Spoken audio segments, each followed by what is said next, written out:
Տիկին Գրիգորյան, ուղղակի շատ են, բայց ես մի քանի հարց ուղղակի ձևակերպեմ եւ այլն։ Իրավունք ունի ձերբակալել եւ համապատասխան մարմիններին հանձնել ծառայության սեփական անվտանգության ապահովման գործառույթի իրականացման շրջանակներում հանցանք կատարելու մեջ կասկածվող անձանց։ Ծառայությունը ներքին անվտանգության ստորաբաժանման հետաքննության արդյունքում է դա կատարում, թե ուղղակի մեկին ձերբակալում է իր ծառայության աշխատակցի, տալիս է իրավապահ մարմիններին, քննչականն էլ ընկնում է կրակը, որպեսզի ապացուցի նրա մեղավորությունը, այսինքն ողջամտությունը որտեղ է։ Երկրորդ, ծառայողության աշխատակիցների, ստորաբաժանումների, շինությունների եւ տրանսպորտային միջոցների քողարկման նպատակով օգտագործում է պետական մարմինների եւ կազմակերպությունների փաստաթղթերը, միջոցները, որոնք անհրաժեշտ են քողարկման համար։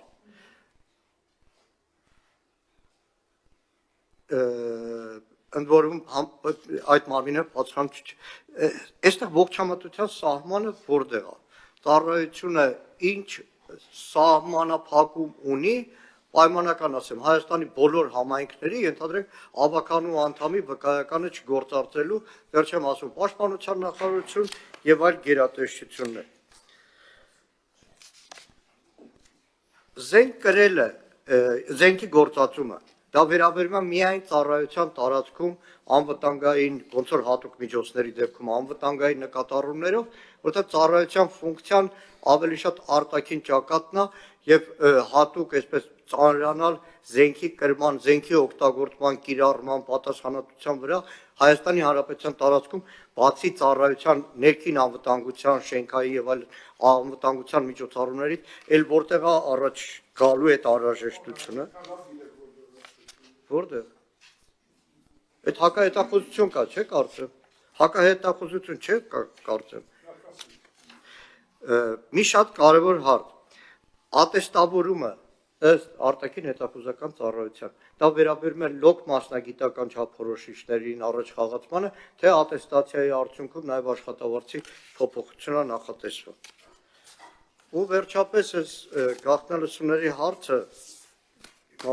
բանա, Հայաստանում ի՞նչն է ծաղկում գաղտնալսում։ Հալ ավելի։ Տիկին Գրիգորյան։ Ահա ոչ Էդ էլ որ գաղտնալսել էլ բան է։ Տիկին Գրիգորյան, հաշվի առնելով, որ ֆունկցիոնալ առումով արտաքին հետախուզական ծառայության գործունեության դաշտը մեծամասամբ Հայաստանի սահմաններից դուրս է,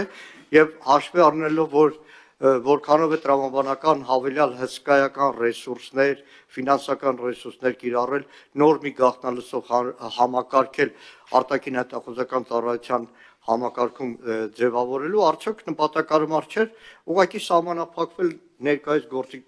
գործող գործիքակազմով այս կամ այն խնդրի լուծման համար ուղղակի ազգային անվտանգության ծառայության հիմա գործող գաղտնալսման համակարգի ծառայություններից օգտվել։ Հարցերը շատ էին, բայց շնորհակալություն պարոն Մանուկյան կարևոր հարցերի համար։ Կարիք ունեն։ Ես իրականում կկապեմ ձեր առաջին եւ երրորդ հարցերը միմյանց հետ, որը վերաբերում էր ձերբակալությանը եւ այնուհետեւ քրեական հետապնդման մարմիններին փոխանցելուն եւ զենք կրելու այդ պահպանման կրման կարգի վերաբերյալ իրավական հիմք նախատեսելուն։ Այսինքն չշփոթենք, մենք նոր կարգավորում չենք դնում զենք կրելուն, մենք դնում ենք իրավական հիմք, որ հաջորդի ենթահարցական ակտով կարգավորվեն, թե ինչպես այդ զենքը պիտի կրվի, պահվի, հատկացվի, հաշվառվի եւ այլն։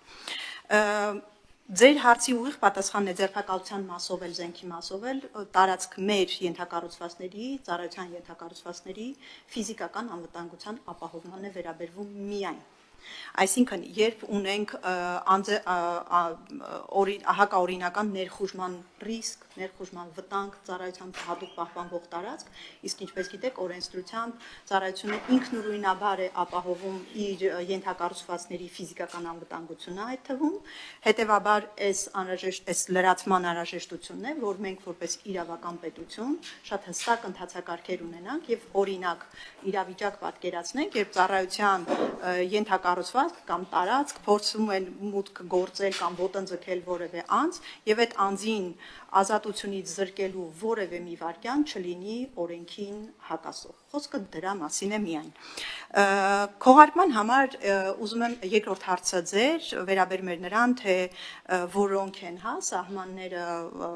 ողջամտության ասացիք բառը, ողջամտության սահմանները։ Ես ուզում եմ հիշենք, որ այս պահի դրությամբ գործող օրենքով, մեր օրենքով, մենք կարող ենք պետական մարմինների հետ համագործակցության եւ աջակցության տրամադրման դրույթի ներքո եւ ունենք կոնկրետ ուղղակի լիազորություն, ծառայության լիազորությունները նախատեսող հոդվածում օգտագործել, ստեղծել եւ օգտագործել քողարկման փաստաթղթեր, այդ թվում պետական մարմինների։ Այսինքն մենք այստեղ նախատեսել ենք այնպիսի մեր լրացման իմաստը ինչն է, դեպքում եթե կհարցնեք ունեն գործողով ինչ ենք ուզում ավելացնենք, մենք հենց ձեր ասած ողջամտության սահմաններն ենք ուզում դրա համար հիմք ստեղծել, որ հաջորդի իրավական ակտերով մենք նախատեսենք դրա ընթացակարգը, տեղեկացման աստիճանը, շրջանակը եւ նաեւ մեր կողմից օգտագործման ծավալը եւ շրջանակը։ Այսինքն մենք այստեղ գնում ենք ավելի շատ, որ պատկերացնեք մեզ իրավական առումով զսպելու եւ հստակություն նախատեսելու ճանապարհով։ Հաջորդ ձեր 4-րդ հարցը վերաբերում էր ատեստավորմանը եւ հարցնում եք, թե արդյոք աշխատավարձի բարձրացման մեխանիզմ է, թե մասնագիտական։ Տեսեք, մեր ծառայության դեպքում մենք ձևավորվել ենք այնպիսի պահից, երբ մենք ունեցել ենք հնարավորություն ատեստավորումը որպես վարձատրության մեխանիզմ չօգտագործել, այլ մաքուր իր կլասիկ իմաստով մենք օրենքում էլ այդպես էլ նախատեսված է, որ ծառայության ծառայողները առնվազն 3 տարին մեկ ենթակա են պարտադիր ատեստավորման, այնտեղ կա կամավոր ատեստավորման ռեժիմ եւ դրանք միտված են ծառայողական գիտելիքներ, մասնագիտական գիտելիքները եւ կոմպետենցիաները զարգացնելու ուղղությամբ, դրանք ներառում սակայն չեն սահմանափակվում լեզվական նոր հմտություններով,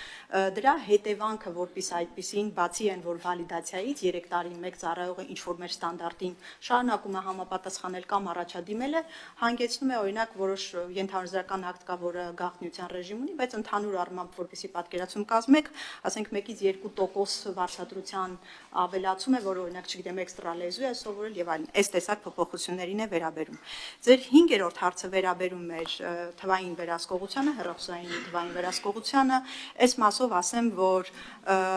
պարոն Մանուկյան իրականում վստահաբար մեր ֆինանսների նախարարության գործընկերներն են դրա մասին առաջարկություն արել եւ այս քննարկումները երկար են տևել եւ կառավարության մոտեցումն է, որ ծառայությունը պիտի կարողանա ունենալ, ստեղծել պատասխանատվություն եւ ինքնուրույնություն, ցած կապ չունի վստահության հետ եւ ինքնուրույն պատասխանատվություն կիրառելու շատ զգայուն ՕՀՄ-ն, որը որ մենք առաջարկում ենք նախատեսել ավելի եւ դա նախատեսելու է նաեւ ենթադրելու է նաեւ ավելի խիստ վերահսկողություն ծառայության մեջ եւ ծառայությունից դուրս խոսքը վերադասի վերահսկողության մասին է։ Այսքանն էին ձեր հարցերի պատասխանը։ Նախ գնահատելի է, որ ատեստացիան, որ դուք դիտարկում եք պաշտոնի համապատասխանելիության առաջ խաղացման գործիք եւ ոչ թե ասել եւ ոչ թե աշխատավարձի փոփոխության, այդ զենք կրելու հետ կապված նայեք հատուկ միջոցների դեպքում կա նշում, որ տարածքի եւ այլն, կառաջարկե որ նաեւ դիտարկեք զենք կրելու հետ կապված այդ ճշգրտումը մտցնեք, որ խոսքը վերաբերում է տարածքի պաշտպանությանը եւ այլն։ Գալով առաջարկը վերարենք։ Այո, եւ որ հստակ լինի,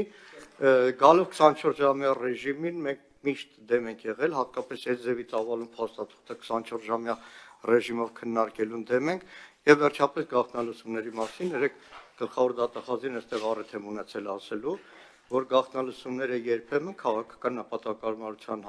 առումով ինչ չարիք են, երբ որ գաղտնալսումները հետո դառնում են մոնտաժված, կեղծված, կեղծանքի արդյունքում դառնում են քրեական գործեր, այդ թվում մեր գործընկեր Արտուր Սարգսյանին արդար կալանքի էին տարել,